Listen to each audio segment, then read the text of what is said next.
자, 이번에는 은퇴가 뭐니? 예, 시간입니다. 은퇴 자산에 관한 다양한 이야기 두 분 선생님께 또 직접 배워볼 텐데요. 오늘은 어떤 이야기를 해주실 거예요?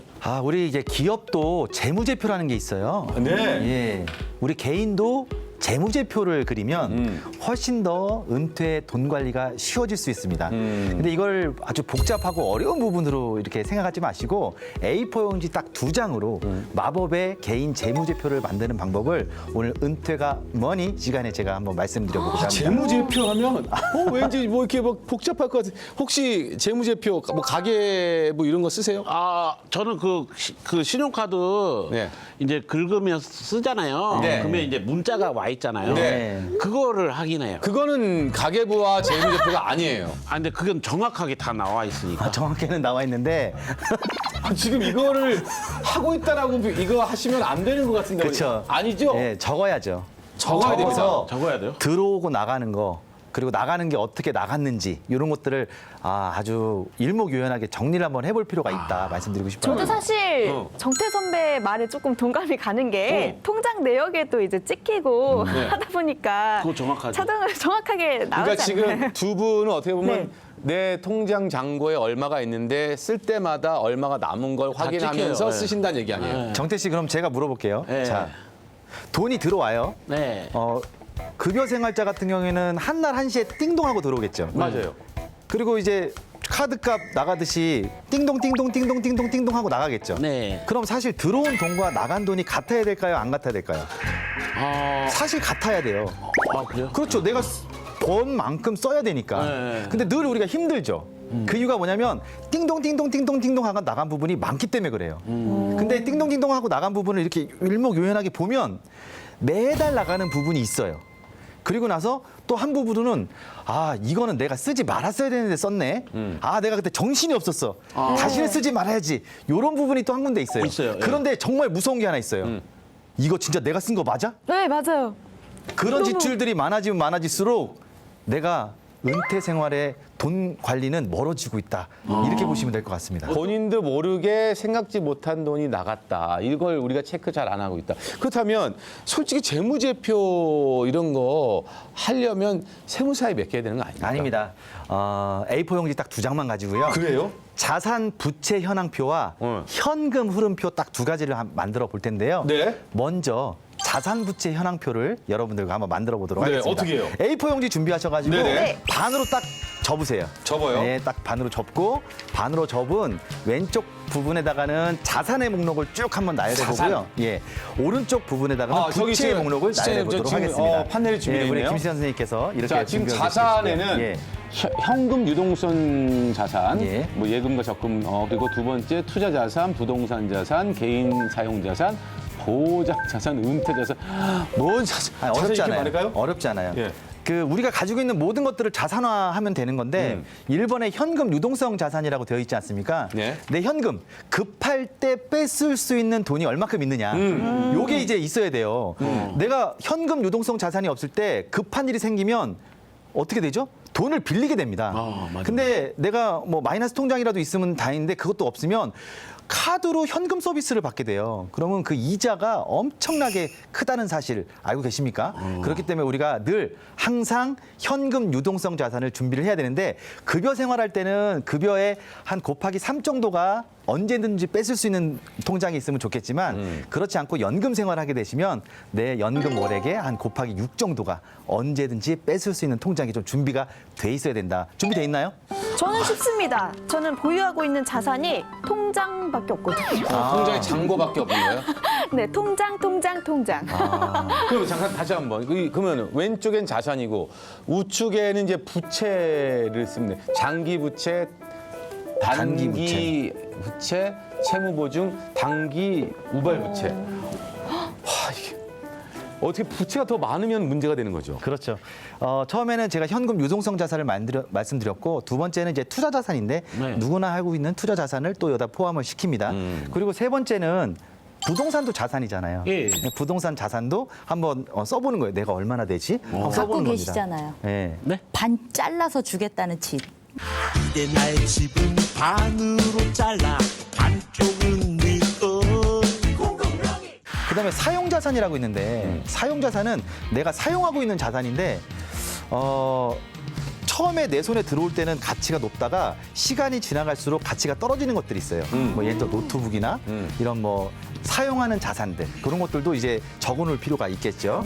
그 다음에 보험들 들어놓으셨을 텐데 네. 나 다치면 얼마가 나오고 나 병원에 가면 얼마가 나오고 이런 보장 자산도 한번 정리를 해볼 필요가 있겠고요. 우리가 은퇴 자산 계속 얘기하고 있는데 국민연금은 어떻게 되어 있는지. 그다음에 퇴직연금은 어떻게 되어 있는지 개인적으로 연금 가입한 것들은 어떻게 되어 있는 건지 그것도 일목요연하게 정리해서 언제부터 받을 수 있는지 이것도 체크해 보는 게 은퇴 자산의 자산 관리예요. 마지막으로 이것도 아니고 저것도 아닌 모든 자산들을 또 나열해 가지고 이 A4 용지로 접은 왼쪽에다가 자산을 쭉 나열하면 그래도 내가 지금까지 어느 정도는 자산을 모아놨구나 하는 부분이 있을 거고요. 만약에 그 부분이 좀 적다면 앞으로 이런 부분을 좀 늘려가야겠구나 이렇게 생각하시면 될 것 같습니다. 와, 이거 근데 은근 재밌겠네요. 하면 재밌죠. 핵심은 이 자산은 내가 자산인 줄 몰랐던 것들을 정리하다 보면 찾게 된다는 거예요. 왜냐하면 내가 현금화할 수 있느냐 없느냐가 기준이거든요. 예를 들면 내가 어디서 취미활동 때문에 산 건데 이게 한정판이어서 리셀이 가능하다든지 무슨 얘기인지 이해하시잖아요. 저희 집에 많이 있어요. 그러면 이제 산 가격보다 올라가죠. 올라갔죠. 그런 것들은 이제 기타 자산에 넣을 수 있겠죠. 내가 구매한 골프채가 또 사용 자산에 들어갈 수 있고 이런 식으로 내가 자산이라고 생각하지 못했지만 이것을 내가 지금 다시 판다라고 했을 때 가치를 인정받을 수 있는 모든 거를 이제 자산으로 정리를 해놓는 거죠. 그 은퇴를 앞두고 있는 분들은 진짜 꼼꼼하게 내가 무엇을 가지고 있느냐. 지금 되게 중요한 얘기 해주셨거든요. 현금화할 수 있는 것들이 무엇이 있는지 하나하나 다 찾아보는 시간은 꼭 필요하다는 거. 맞습니다. 맞습니다. 그럼 이제 주의할 사항은 자, 뭐예요? 자산이 이렇게 쭉 형성돼 있으면 네. 이 자산을 형성하기 위해서 또 부채를 지시는 분들이 있어요. 네. 그리고 힘들 때 또 돈을 빌릴 수가 있잖아요. 이 부채도 이제 카테고리를 나눌 필요가 있다. 그럼 어떤 부채가 있느냐? 장기 부채. 오랜 기간을 저리로 길게 빌리는 돈들이 있어요. 뭐 학비나 아니면 아파트 담보대출이나 이런 것들 위주로는 이제 금리가 좀 낮지만 오래 갚아야 될 돈도 있잖아요. 그래서 장기 부채라고 하고요.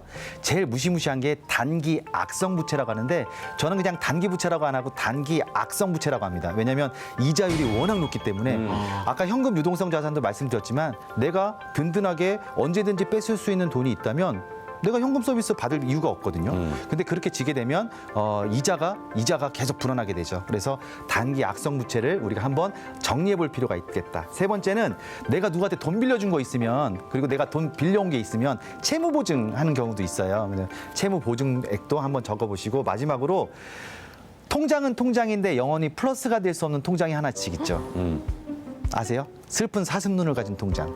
마이너스 통장이요? 그렇습니다. 마통이라고 하죠. 예. 마치 내 돈처럼 쓰지만 이것도 빚입니다. 그래서 이거 부채 목록에 놓고서 이 부채들을 쭉 나열하다 보면 많고 적음이 구별이 돼요. 그런데 빚을 계속 지는 분들이 있어요. 왜 지냐면 어디에 부채가 있는지를 모르고 계속 부채를 만드신 분들이 있습니다. 그래서 부채도 관리가 필요한데 부채는 한 곳에 몰아서 관리하는 게 좋다. 그래서 조금 이자가 낮은 부채에 좀 몰아서 관리하는 게 좋다. 그래서 우리가 아까 자산 목록 정리해 놓은 게 있고요. 부채 목록을 정리해 놓은 게 있지 않겠습니까? 자산에서 부채를 뺀 나머지 순자산이라고 하는데 이 순자산 관리를 어떻게 하냐? 이게 바로 은퇴 자산 관리 개인 재무제표의 첫 번째다 말씀드릴 수가 있겠습니다. 근데 이제 자산을 뽑을 때 보면 대충, 대략 이렇게 내가 자산을 갖고 있어 이렇게 생각하거든요. 이 기준은 뭐냐면요. 이 자산을 평가하는 거는 그거를 기록하는 그 시점의 수익률에 맞춰서 그리고 예를 들면 금이다. 내가 골드바를 갖고 있다 그러면 그날의 시세 이런 걸로 해서 정리를 하셔야 돼요. 그럼 또 몇 개월 후, 몇 년 후에는 또 바뀔 수 있는 바뀔 거예요. 수 있죠. 수익률도 바뀔 수 있죠. 야, 그 수시로 점검을 해야 되네요. 그래서 A4 용지에 적으라고 말씀드렸고 네. 절대 이거를 머릿속에 생각하는 걸로 끝내시면 안 되고 이왕이면 부부가 함께 자리에 앉아서 이제 야. 자산 목록을 적다 보면 적자 생존이 될 수 있다라는 말씀을 드릴 수 네. 있겠습니다. 그리고 이제 아까 악성 단기 악성 부채. 대출. 예. 혹시 카드 리볼빙이 뭔지 알아요? 리볼빙이 뭐죠? 모르면 많아요. 뭔지 알아요? 저는 그 신용불량자 풀린 지가 얼마 안 돼서 뭐라고요? 체크카드만 써요. 아, 리볼빙이 안 되겠구나. 아니 근데 이게 지금 방송을 보시는 분들 이게 저 이거 개념 잘 모르겠는데요. 이게 수수료율이 굉장히 높더라고요. 네. 높죠. 그런데 이걸 모르고 지금 쓰시는 분들이 의외로 많아요. 계셔서. 그리고 이제 카드사에서 연체나 이런 이력 관리가 어려우시면 자동으로 나머지는 리볼빙으로 결제해드립니다라고 마케팅을 하기도 합니다. 맞아요. 그렇기 때문에 언뜻 내가 혹시 놓쳐서 내 신용 등급에 영향을 미치면 연체 때문에 문제가 생기니 리볼빙을 걸어 놓으면 문제가 안 생기겠구나 하고 잊어버려서 맞아요. 리볼빙으로 계속 고리로 돌아가고 있는 거를 나중에 발견하는 분들도 있습니다. 이게 단기 악성 대출이 될 수 있다는 얘기죠. 그렇습니다. 네. 자, 저희가 지금 재무제표를 쓰다 보니까 지금 이러한 이야기들이 막 나오고 있습니다. 자, 중요한 건 깔끔하게 좀 정리를 또 다시 한번 해주세요. 예, 일단은 개인 재무제표 중에서 자산부채 현황표, 자산과 부채 현황과 순자산을 알아봤고요. 이제 은퇴가 머니에 네.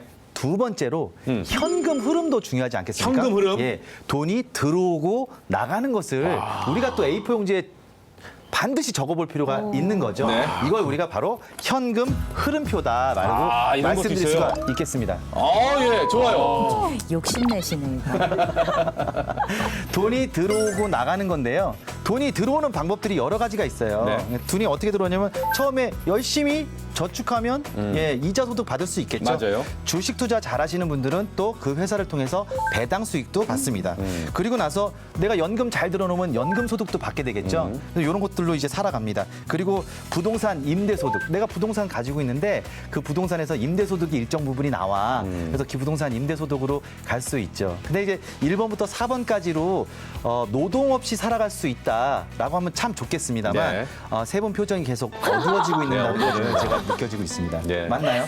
예, 그래서 준비한 바로 5번째가 근로소득. 예, 열심히 일해서 버는 소득이겠죠. 그리고 6번째가 사업가들은 사업해서 소득을 벌게 됩니다. 그리고 뭐 강의를 한다거나 아까 우리 VCR도 봤지만 여러 가지 소득원들을 또 넓히셔가지고 기타 소득도 받게 되는데 이렇게 소득원들을 쭉 지금 한번 나열해 볼 필요가 있겠고요. 앞으로 내가 은퇴 후에 100세 인생을 살면서 나는 어떠한 소득으로 살겠다라는 것을 한번 의지 표명이라도 좋으니까 이렇게 한번 쭉 적어보시면 나는 저런 소득으로 살 수 있겠구나라는 부분을 깨달으면서 준비를 좀 해야겠구나 이런 깨달음도 얻으시게 될 겁니다. 야, 이게 우리가 해야 할 일이 많은데 우리가 몰라서 안 하는 경우가 많거든요. 오늘 이 시간이 굉장히 중요합니다. 돈이 들어오는 게 있었잖아요. 우리 나가는 거 한번 짚어봅시다.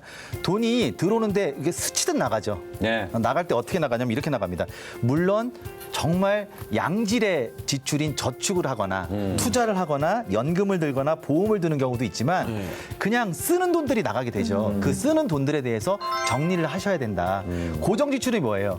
제가 중학교 경제교실 갔더니 빼박이라고 하던데 빼도 박도 못하고 매달 그냥 꼬박꼬박 나가는 돈을 고정 지출이라고 해요. 예. 그런 돈 있죠. 예. 쭉 정리하실 필요가 있어요. 정리해 놓으면 내가 여기서 줄일 수 있는 룸이 또 생깁니다. 두 번째는 지난달에 썼어. 아니면 친구들이랑 같이 술 먹고 내가 기분 낸다고 한번 긁어버렸어. 이런 것들 변동 지출. 근데 돈을 썼는데 기억이 나.